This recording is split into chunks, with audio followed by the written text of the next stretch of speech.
idol madla, nakakahanga, may mga hawak, gandang linyada. Ika'y inspirasyon kung bakit hanggang ngayon ako'y palaging kumakarera.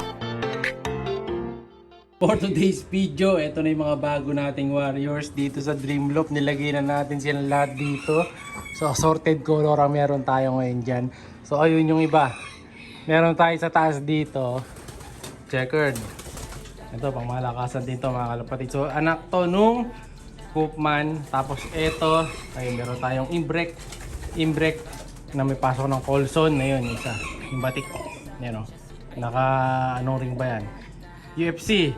Ito naka BBC. Tapos yung blue bar, ito yung nagkakamali, Jansen yan. Tapos itong isa na to, abalahin na ito, isa na itong batik na to. Ito yung Jansen din to, Jansen relax line na ito eh. Tapos yun, yung kalawang, yung Hulman.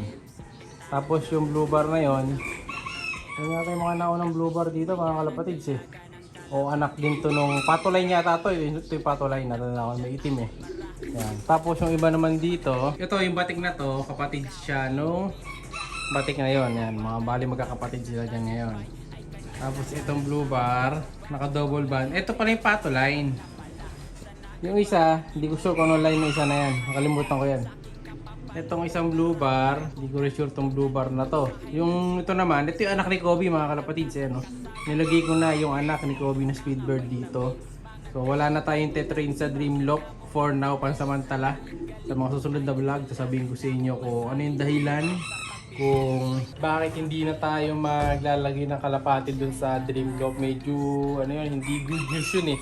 So update ko pa sa mga susunod na video kung bakit yun nga, hindi na tayo maglalagay ng kalapati muna dun sa likod for now. Ayan o, kita nyo yung mga laman ng kalapati natin sa likod, coating pieces na lang yan, no? So hindi na tayo masyadong maglalagay ng ibon dyan. So huling batch na yung nilagay natin dyan. Ipapahinga muna natin yung old loop. So bali focus muna ngayon tayo puro dito sa Dreamloop na focus natin mga kalapatid, dito sa mga Dreamloop birds natin. So ang dami rin naging achievements nun nung old loop natin. Saka na natin isa-isa yun pag ginawa ko ng sariling vlog yun mga kalapatid. Pero for now, focus muna tayo dito sa mga bago natin mga YB. Ayan. So ilan to? 3, 6, 9, 12, 13, 14, 15. 15 ibon. Ayan, medyo madumi pa sa 15 pala. 12 ang bagong nilagay ko mga ibon dito. Mga bata pa to, mga maigsi pa yung mga buntot niyan. Ito bata pa to. Nung inawat ko to, umiyak pa to mga kalapatid. Halos umiyak pa naman din lahat yan. Lalo yun, yung batik na yun mga kalapatid. So yan, solong anak na lang din yan nung binuha ko eh. So yun yung kalawang, ngayon siyang kalawang. Ayan o. Ito yung gusto ko sa lahat, yung kalawang natin. Siyempre, favorite color. Ito pa yung isa, kapatid dyan ito. Yung isang kalawang. Kasi yung kalawang kasi na to, mas may edad ng isang buwan. Ayan. Pero hindi sila magka-nestmate. Full seed sila, pero hindi sila nestmate. Ayan o. Dalawa na kalawang natin, may kulay itim pa. Di ba ang ganda ng kalawang? Pag kalawang yung kulay, para kayo nakakita ng kulay talagang kalawang, kulay kahoy, ganyan. Ayun yung kapatid nyo. Tapos may itim pa. Ito black velvet lang to. Ayan o. Ang kulay ng ilalim ng bagwis niya, black. Yung katawan niya sa taas, black. Yung baba, medyo blue bar. So parang half-half siya. Kaya alam ko counted na yan nasa off color eh. Pati nga yung black check dati off color yun eh. Ito, may kumakawala dito. Hindi kasama yan. Ayan, nagliliparan na sila. Next week, ang alam ko Monday, lilipat na sa Dreamloop to mga to eh. Ano, iba, ang dami natin bagong YB. Ito, ay nakasalang to. Ito, nakasalang to sa ending bird to. Isa na to, nakasalang sa ending yan. Ayun, yung malaki na to. Yan, yung tabachoy. Nakasalang sa ending yan ngayong season na to. Itong itim naman na to, ito yung anak ng Grisel na Taiwan. Cross dun sa Peter Van de Merwe. Cross Koopman na direct Jaime Lim. Ito yun. Ito yung anak nun. Ewan ko kung mag-iba kulay nito. Sana magpalit ng kulay. Pero di ko sure eh. Sana magpalit pag nag-molt. So ayun ang mabago natin mga YBs. Ito yung mga oldies. O sa kabila may YBs. Ito oldies. Ayan o. Hinahanap ko dito yung dalawang imbrek. May hinahanap akong imbrek dito. Dalawa. Kailangan mamarkahan. Ito yata yung isa. Checkered. Ito. May nagchat-chat kasi sa akin. Alin daw yung imbrek dito. Ito idol. Possible na imbrek to. Ito. Yung dalawang naka-MacArthur natin. Magkapatid yan. Nilagyan ko ng MacArthur banded. Ito yun. Yan. Ito, possible hen to yung imbrek na to. Ayun yung possible cock. Kasi nga, yung nanay nila red bar. So, yung lalabas nun, matic, mga anak na lalaki na kulay pula. Pag kulay pula, sure cock na mga kalapatid, hindi maglalabas ng hen na pula yun. Sa experience natin ha. Pero binabasa rin yata ako nun, pero di pa sure. Ayan. Ito pa, may itlog yata to. Ito na yung mga next batch. Ito yung pang south nung sa BBC mga kalapatid. Yan na yata yung next batch na ilalaro. Pero hindi pa natin na-toss yan. Ang tinos ko kasi, ibang grupo ng mga kalapate, hindi yan. Pero ang alam ko, yan ang ilalaro na South eh. South din kasi sing-sing na yan eh. Tama ba? Teka, kuha tayo ng isa para malaman natin kung South talaga. Kunin natin ito. Check natin yung sing-sing. Yan o, SDR ang nakalagay o. SDR. So, South yan. So, malamang yan na yung matuloy na susunod na season. Or Old Bird Open category na naman.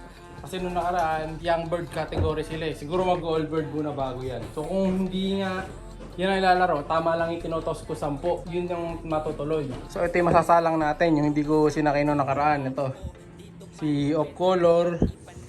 Saka yung imbrek na, yan, yung imbrek na checkered. Yung white flight. Saka iba pa dito yung mga nasa labas. Pero pa ba? Wala na pala dito sa labas. Di ba? Konti na naman nito.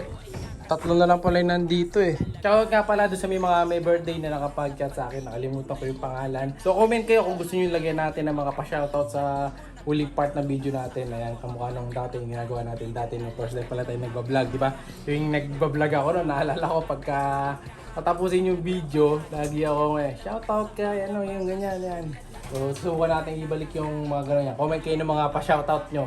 Tapos yung tipler natin, yung lucky winner, eto nga pala, yung mas swerteng panalo ng winner. Ayan, salamat sa iyo, idol, kung nanalo ng tipler natin. Ayan.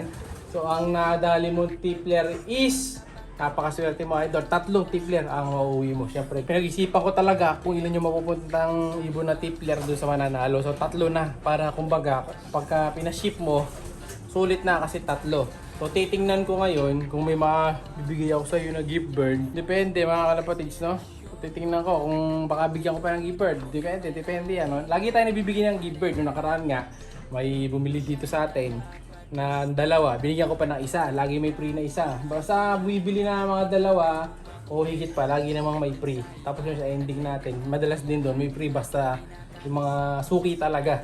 Ayan, saka basta nakita ko nangyari, nakasubscribe, mga gano'n. Basta may marami tayong kinukonseder at binibigyan natin ng mga gift bird, mga kalapatid. Marami naman tayong ibon. Pero yung mga ibon natin, lahat yan dito na lang sa Dreamloft. Wala na tayong lalagay sa likod.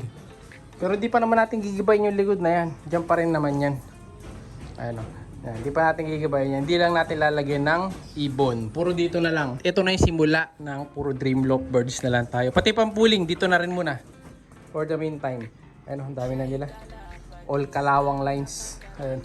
Abangan nyo pagka nilipad na natin itong 2 kalawang natin dito. Ayun, ang ganda mga kalapatids. Oh. Siya'y kalapatistang napakagaling na kinakilala.